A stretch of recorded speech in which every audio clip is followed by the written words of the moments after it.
Bonjour, bonjour à toutes et à tous, bienvenue sur KTV et Kwezi FM le 106.9 pour un temps de parole en direct à la radio et à la télévision. Un temps de parole un peu particulier aujourd'hui, puisqu'on va partir à la rencontre d'une jeune fille.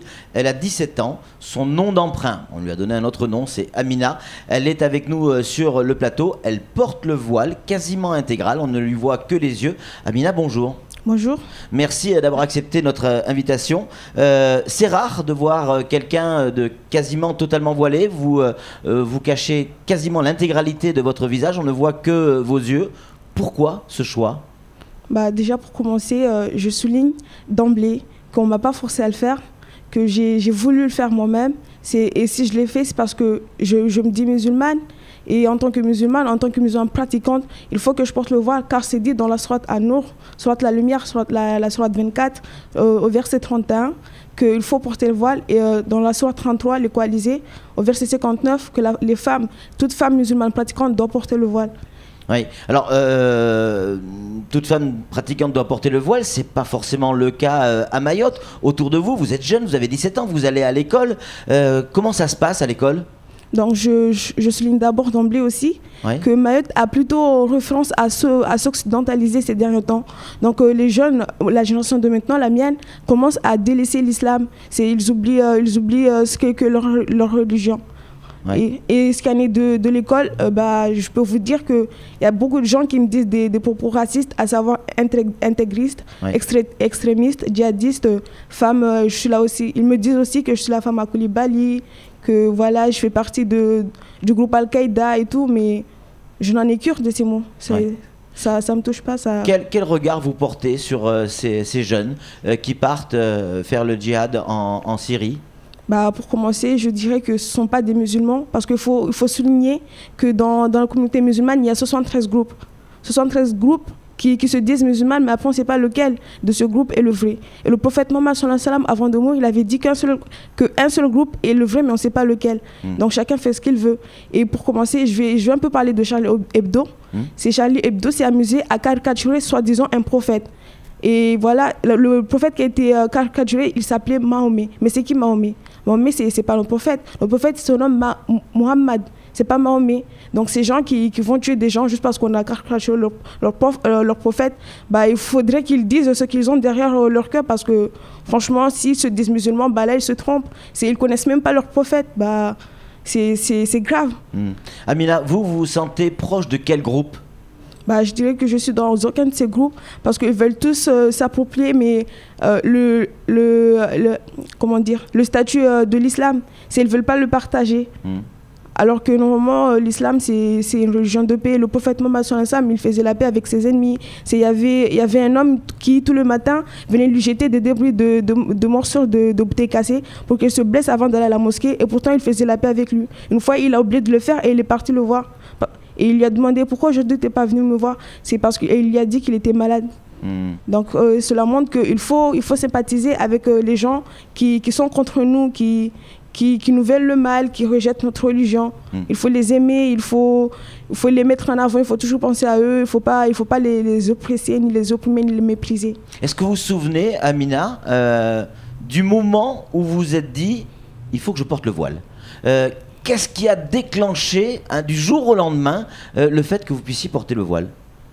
Nous pouvons dire que c'est une prise de conscience soudaine, car je suis musulmane depuis ma naissance, parce que je suis née de deux parents pieux. Mais après, quand j'ai eu 16 ans et demi, je me suis dit, je crois que je suis assez grande pour voir la religion selon mon point de vue à moi, pas selon le point de vue de tous ces fondis. Donc je me suis dit, tiens, il faut que je m'intéresse à la religion. Je vais commencer à lire le Saint-Coran, mais traduit. Parce qu'à la madrase, on le lit, mais ce n'est pas traduit, donc on ne comprend pas. Ouais. Donc j'ai commencé à lire, et puis je suis tombée sur les deux soirs que je vous ai cités. Et puis voilà, je me dis, il faut que je m'y mette en tant que musulmane pratiquante et en tant qu'être humain doté de conscience, d'intelligence. Il faut que je m'y mette tout de suite, sans entendre. Mais Amina, je reviens sur l'école, parce que c'est quelque chose qui me perturbe. Quand vous allez en classe, vous n'avez pas le voile comme ça ? Non. Je ne cache pas le visage. Et pourquoi là, aujourd'hui, vous le cachez ? C'est parce que je n'ai pas envie de m'exposer devant tous ces gens. Je n'ai pas envie que des gens qui ne me connaissent pas me connaissent. Oui. Samuel, une réaction ? Oui, Dieu est créateur de toutes choses, il a créé les roses notamment, il n'a pas ordonné à ce qu'elles soient voilées, en tout cas leur beauté. Je ne conteste pas le sourate qui explique, qui ordonne que les femmes soient voilées, mais il ne dit pas voile intégral, vous demandant de vous masquer complètement. Les femmes, en règle générale, peuvent être voilées et sont voilées, notamment à Mayotte, mais de manière beaucoup plus libre que vous nous l'êtes aujourd'hui. Pourquoi cette option ? C'est comme je l'ai dit, j'ai pas envie de m'exposer devant des gens qui me connaissent pas. Je porte pas le voile, je porte pas le voile intégral, mais jusque là, je suis devant je me considère comme des inconnus parce qu'on se connaît pas, on n'a pas de, voilà, il n'y a pas de lien qui nous lie. C'est une manière de vous protéger, donc. Oui. D'accord. Et le jour où vous allez vous marier, ce que je vous le souhaite, vous ne porterez plus ce voile ou vous continuerez à le porter ? Je veux le porter et surtout je souligne que je vais porter le voile intégral parce que je voudrais être la femme à mon mari. Oui. Intégral, ça veut dire total. Hein ? Oui. Total. Comment vous voyez, quel regard vous portez sur vos camarades de classe, ces jeunes filles qui vivent un peu plus à l'occidental, qui vont porter des jupes ou des mini-jupes, vous les côtoyez, vous vivez avec elles au quotidien. Quel regard vous portez sur elles ? Moi, je les juge pas, personnellement, je les juge pas. Ça vous gêne pas ? Non. Oui. Je sais pas, je vis avec eux, je mange avec eux, je discute avec eux, on travaille ensemble. On parle ensemble, on partage tout ensemble, mais après, je ne juge pas une personne de ne pas faire ce que je fais. C'est, voilà, au début, moi aussi, j'étais comme elle. Mais après, avec le temps, j'ai commencé à apprendre. Ouais. Donc, je ne peux pas juger une personne qui ne sait pas une chose. Je l'apprends que telle chose est comme ça, mais pas carrément la juger, l'obliger, les forcer, non. Est-ce que vous avez le sentiment de vous être radicalisé ? Non. Non ? Non, du tout.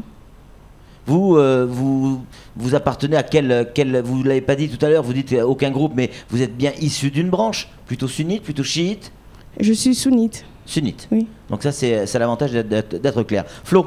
Oui, il y a beaucoup de pays du Maghreb qui ont une autre lecture de l'islam, notamment par exemple le Maroc où les femmes voilées ne sont pas majoritaires. Est-ce que vous estimez qu'ils se trompent de sens de lecture ou comment vous définissez le fait que vous ayez eu la bonne lecture ? Ils ont falsifié ces vues parce que déjà ils osent publier sur internet, sur des sites que le Coran n'est pas complet, il manque 2 sourates et après on voit à plusieurs reprises qu'ils ont rajouté le nom du genre du prophète Mohammed sallallahu alayhi wa sallam et qu'alors il n'apparaît pas à maintes fois, mais ils l'ont fait eux-mêmes. C'est une chose qu'on peut souligner parce qu'on a les hadiths qui rapportent ce que vivait le prophète Mohammed sallallahu alayhi wa sallam. Et si vous voulez, je peux aussi vous expliquer ce qui différencie les chiites et les sunnites. En 2 mots. Oui. En 2 mots, allez-y. Après la mort, chacun voulait... après la mort, ils avaient besoin d'un dirigeant. Et donc, les chiites disaient que le mieux placé, c'est son gendre. Et le sunnite disait que c'est celui que le prophète Mohammed sallam aimait. Et c'était Abou Bakr. Vous n'avez pas de portable. Et c'est un choix. Pourquoi vous n'avez pas de téléphone portable ? Parce que j'ai besoin de me sentir libre. J'ai pas envie de me sentir distraite. Ouais. Donc, comme je dis, j'ai besoin d'apprendre la religion, j'ai besoin de me concentrer. J'ai pas envie de trop me laisser libre, trop me donner à la vie. Je m'amuse, je parle avec des gens, je sors, je fais des sorties avec des copines, mais après, j'ai aussi besoin de temps. Je dois me donner le temps d'apprendre ma religion. Je pense pas qu'il y a une personne qui me l'apprendra mieux que moi-même. Alors on s'est un petit peu renseigné sur vous, Amina. Vous avez quand même un passé, notamment du côté de Koungou, puisque vous avez intégré un centre de guérison qui va aider les gens qui sont possédés, notamment par les djinns. Et donc vous reconnaissez, vous, l'existence des djinns. Est-ce que ça va avec la religion musulmane ? Dieu le plus haut, l'exalté, dit dans le Coran, et j'ai créé les djinns et les humains que pour m'adorer. Donc oui, les djinns existent. Oui. Vous avez été envoûté aussi par un djinn, je crois. Oui. Qu'est-ce qui s'était passé ? Au début, on ne savait pas c'était quoi, mais après, j'ai commencé à être possédée. Et puis, ma mère a dit, là, il est bon temps qu'on commence à te guérir parce que quand je suis possédée, je suis dans un état pas possible. Ces personnes n'arrivent à me contrôler, je dois tout casser. Enfin, c'est pas moi, mais j'arrive pas à me contrôler. Et puis, je suis partie voir ce centre. Je suis partie dans ce centre, je suis partie voir celui qui est à la tête de ce centre. Et puis, on a parlé, et on a commencé le traitement. J'ai commencé à me sentir bien. Et puis, il a dit, si tu veux, tu peux rester pour aider d'autres personnes. Et j'ai dit, OK. Et donc, j'avais commencé à apprendre le traitement de la ruqya sharia. Alors quand vous étiez possédé par le djinn, est-ce que vous vous souvenez, vous avez mémoire de ce que vous faisiez? Est-ce que là vous vous en souvenez de ce que vous faisiez? Non, mais après, il n'y avait que les traces de ce que j'avais fait. Ouais. Donc, il n'y avait que tous les objets que j'avais cassés ou... Ouais. Enfin, je blessais jamais quelqu'un, mais je cassais juste des objets. Ouais. Et vous saviez pourquoi? Non. Non. Sam, je crois. Oui, un tel plongeon dans la religion, une telle croyance, une telle ferveur, votre manière aussi de vous présenter, est-ce que ce n'est pas une manière, quelque part, de vous protéger de la société? Bah, je dirais que si. Je dirais que mon voile, mon djilbab plutôt, c'est l'accoutrement que je porte, il me protège. Parce que depuis que j'ai commencé à porter, j'ai jamais été agressée. J'ai jamais été agressée, les hommes me parlent respectueusement. Ils me disent assalamu alaikum, machallah, c'est bien, on aimerait que toutes les filles soient comme toi, c'est bien, il faut que tu incites les autres à être comme toi et tout. Donc ça, je me sens protégée. Oui, Flo. Moi j'ai une petite question. Donc vous êtes étudiante. Plus tard, vous souhaitez travailler. Vous allez vous marier. Vous voulez pas vous dévoiler au public, aux gens que vous connaissez pas. Vous voulez faire quoi plus tard? Bah, pour l'instant, je sais plus ce que je veux faire. Parce qu'au début, je voulais être éducatrice spécialisée. Mais après, je me suis dit, vu que je commence plus à donner de l'importance à ma religion, peut-être que je devrais faire des études sur ma religion. Il y a beaucoup de réactions suite à votre passage. Il y a des gens qui s'interrogent du fait que quel est l'intérêt de mettre à l'antenne une jeune fille mineure qui porte le voile intégral. Ça vous semble logique de venir sur un plateau de télévision et expliquer ce que vous avez vécu et ce que vous vivez aujourd'hui? Oui. Bah, je pense que les gens devraient savoir que non, on se dit dans une île islamique, on se dit être des insolites musulmans, mais après quand on essaye de montrer, enfin je ne le montre pas, mais le voile, voilà, je ne l'exprime pas par moi-même, le voile montre explicitement que je suis pratiquante et il faut que les gens sachent qu'on est rejeté, on est oppressé, on est opprimé par ces gens, ils nous méprisent juste parce qu'on porte le voile. Or, le voile, c'est toute ma fierté.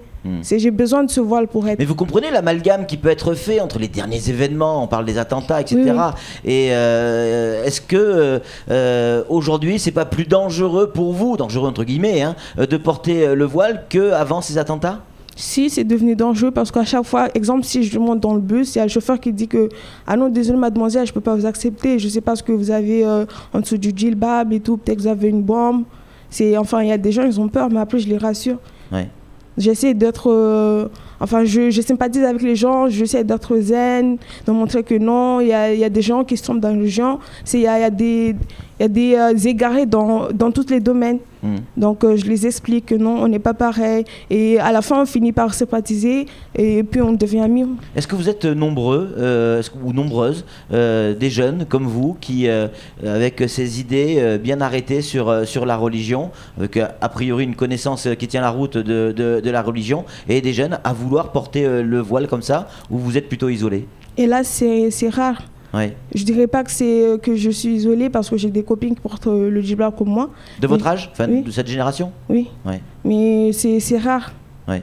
Vous avez pu croiser des jeunes qui se sont radicalisés et qui ont décidé de partir faire le djihad, ou qui ont juste l'envie, ou qui en parlent? Est-ce que dans votre environnement ça existe? Non, j'ai jamais entendu parler de ça ici. Jamais à Mayotte? Non. Ouais. Flo? Moi, ce qui m'inquiète, c'est votre avenir au sein de la société mahoraise qui va pas vers une radicalisation au niveau de l'islam. Comment vous pouvez intégrer ensuite la communauté musulmane ici si vous n'êtes pas représentatif de la majorité? Bah, déjà, j'ai comme projet de partir vivre dans un pays islamique, mais pas chez les djihadistes, pas ceux qui tuent les gens sans comprendre ce que dit le Coran. Il nous reste une poignée de secondes ensemble. Amina, on rappelle, Amina, c'est un nom d'emprunt. Quel message vous avez envie de faire passer aujourd'hui après avoir accepté de venir en télévision? C'est quoi votre message aujourd'hui? J'aimerais faire passer comme message à tous les gens qui nous écoutent et à tous ceux qui iront voir après, je sais pas, qu'il ne faut pas oublier qu'on est des musulmans. Il ne faut pas oublier qui nous sommes. On peut s'occidentaliser, on peut vivre dans une île plus moderne, mais après, il ne faut pas oublier d'où nous venons, enfin notre histoire et tout, parce que là, il est vraiment délaissé.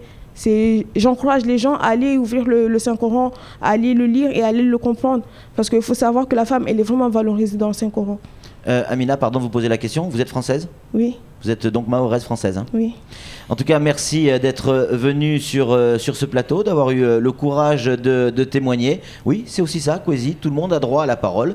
Et à partir du moment où cette parole est respectueuse de la démocratie, Kwesi accepte et reçoit effectivement tout le monde. Merci Amina d'être venue, d'avoir accepté de répondre à nos questions. Tout de suite, la suite de nos programmes.